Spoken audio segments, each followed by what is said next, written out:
എവിടേക്ക് പോകണമെന്ന് ഒരു പിടിയും കിട്ടുന്നില്ലല്ലോ. ഹോ, ദാഹിച്ചിട്ട് തൊണ്ട വരളുന്നു. എവിടെന്നാ കുറച്ച് വെള്ളം കുടിക്കാൻ കിട്ടുക?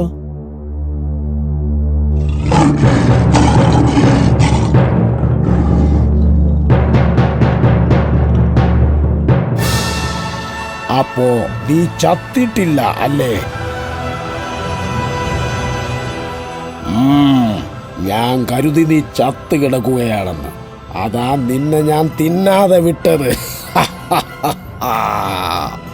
ആ കൊന്നു തിന്നുന്നതായി എന്റെ ശീലം. എന്നെ ഒന്നും ചെയ്യരുത്. ഇതെന്റെ രാജ്യമാണ്. ഇവിടുത്തെ നിയമം ഞാൻ ഉണ്ടാക്കിയതും അതിൽ എന്റെ ഭക്ഷണമാകാൻ വിധിക്കപ്പെട്ടവരുടെ ജീവന് പുല്ല് വിലയാണുള്ളത്. അങ്ങനെ പറയരുത്. എനിക്ക് 2 കുട്ടികളുണ്ട്. ഞാൻ മരിച്ചാൽ അവർക്ക് ജീവിക്കാനാകില്ല. അതൊരു പുതിയ അറിവാണല്ലോ. സാധാരണ അമ്മ നഷ്ടപ്പെട്ട കുഞ്ഞുങ്ങൾക്ക് ജീവിക്കാൻ ബുദ്ധിമുട്ട്. എന്താ, അവർക്ക് അമ്മയില്ലേ? ഉണ്ട്, പക്ഷെ പണം സമ്പാദിക്കാൻ ഞാൻ വേണം. അവരുടെ കാര്യങ്ങൾ നടക്കണമെങ്കിൽ പണമില്ലാതെ പറ്റില്ലല്ലോ. പണം? കാട്ടിൽ പണമില്ലല്ലോ മനുഷ്യ. അതുകൊണ്ട് പണത്തെ കുറിച്ച് നീ ഇവിടെ പറഞ്ഞിട്ട് കാര്യമില്ല. നീ പോ. പക്ഷെ നഗരത്തിൽ ജീവിക്കണമെങ്കിൽ പണം കൂടിയേ തീരൂ. എന്റെ കുഞ്ഞുങ്ങൾ നഗരത്തിലാണ്. പണമില്ലാതെ അവർക്ക് അവിടെ ജീവിക്കാൻ കഴിയില്ല. ഓ, പണം പണം പണം പണം. ഇവിടെ കാട്ടിൽ ഞങ്ങൾക്ക് ജീവിക്കാൻ വായു, വെള്ളം, ആഹാരം ഇത് 3 വേണം. നിനക്ക് പട്ടണത്തിൽ ജീവിക്കാൻ ആ ഒരു പണം മാത്രം മതി അല്ലേ? എന്നല്ല, എല്ലാം വേണം, ഒപ്പം പണവും. കാരണം പണം കൊടുത്താൽ എല്ലാം കിട്ടും. അപ്പൊ നിനക്ക് പണം കൊടുത്താൽ എല്ലാം കിട്ടും. എങ്കിൽ നീ നിന്റെ കയ്യിലുള്ള പണം കൊടുത്ത് നിന്റെ ജീവൻ രക്ഷിക്കേ. കാരണം നിന്നെ ഞാനിപ്പോ കൊല്ലാൻ പോവുകയാണ്.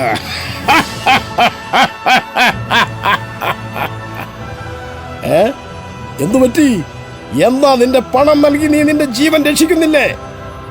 എന്നെ കൊന്നു തിന്നോളൂ.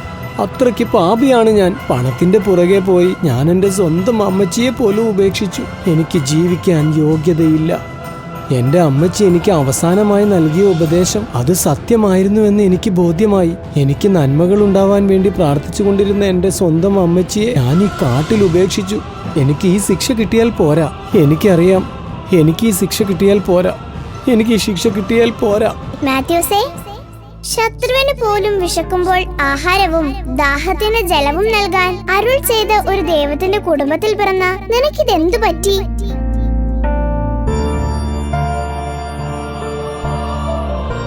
പിതാവിനെയും മാതാവിനെയും ബഹുമാനിക്കുക. അവരെ അധിക്ഷേപിക്കുന്നവർ മരിക്കണമെന്ന ദൈവകൽപ്പന നീ മറന്നുപോയോ? എനിക്ക് ഒന്നിനും മറുപടിയില്ല. പക്ഷേ ഒന്നെനിക്ക് ഉറപ്പായി, ഞാൻ പണത്തിന് പുറകെ അന്ധനായി ഓടുകയായിരുന്നു. മുൻപിലത്തെ സ്നേഹത്തിന്റെ സ്വർഗരാജ്യം ഞാൻ കണ്ടില്ല. അങ്ങനെ നീ ചിന്തിക്കുന്നുവെങ്കിൽ നീ പാപത്തിൽ നിന്ന് മോചിതനാകും. കാരണം ചിന്തയാണ് എല്ലാ പ്രവൃത്തിയുടെയും ആരംഭം. എല്ലാ ഉദ്യമവും ആലോചനയുടെ തുടർച്ചയാണ്. നല്ലത് ചിന്തിച്ചു തുടങ്ങുന്നിടത്താണ് ദൈവാനുഗ്രഹത്തിന്റെ ആരംഭം.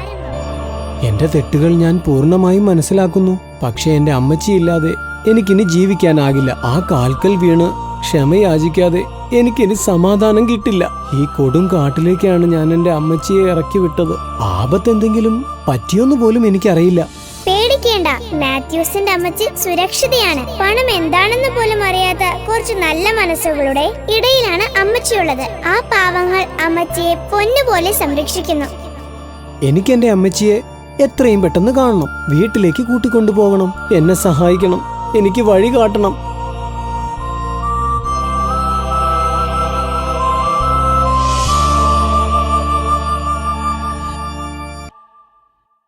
മോനെ മാത്യൂസേ, മോനെന്താ തിരിച്ചു വന്നേ?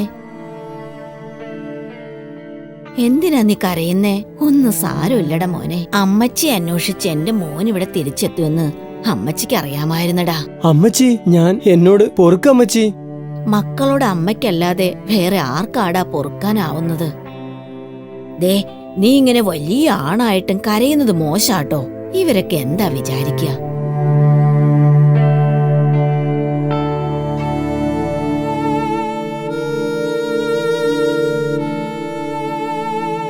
നിങ്ങളോടൊക്കെ എങ്ങനെയാ നന്ദി പറയേണ്ടതെന്ന് എനിക്കറിയില്ല. എന്റെ അമ്മച്ചിയെ എനിക്ക് തിരിച്ചു കിട്ടിയത് നിങ്ങൾ കാരണമാ. നന്ദിയുണ്ട്, ഒരുപാട് നന്ദിയുണ്ട്. നന്ദി ഒന്നും വേണ്ട. അമ്മച്ചി ഞങ്ങൾക്കൊരു കഥ പറഞ്ഞു തന്നിട്ട് നാളെ പോയാ മതി. തമ്പുവിന്റെ ഒരു കാര്യം. എടാ തമ്പു മരമണ്ട, അമ്മച്ചി നമുക്ക് നേരത്തെ പറഞ്ഞു തന്നത് കഥയല്ലടാ. എങ്കിലോ പാട്ട് മതി. അമ്മച്ചി ഞങ്ങൾക്ക് നല്ലൊരു പാട്ട് പാടി തന്നിട്ട് പോയാ മതി. വേടില്ല ഞാൻ. ഞങ്ങൾക്ക് ഇവിടെ പാട്ട് കേൾക്കാൻ റേഡിയോയോ ടിവിയോ ഒന്നുമില്ല. അതെ, അമ്മച്ചി പാടണം. പ്ലീസ് അമ്മച്ചി.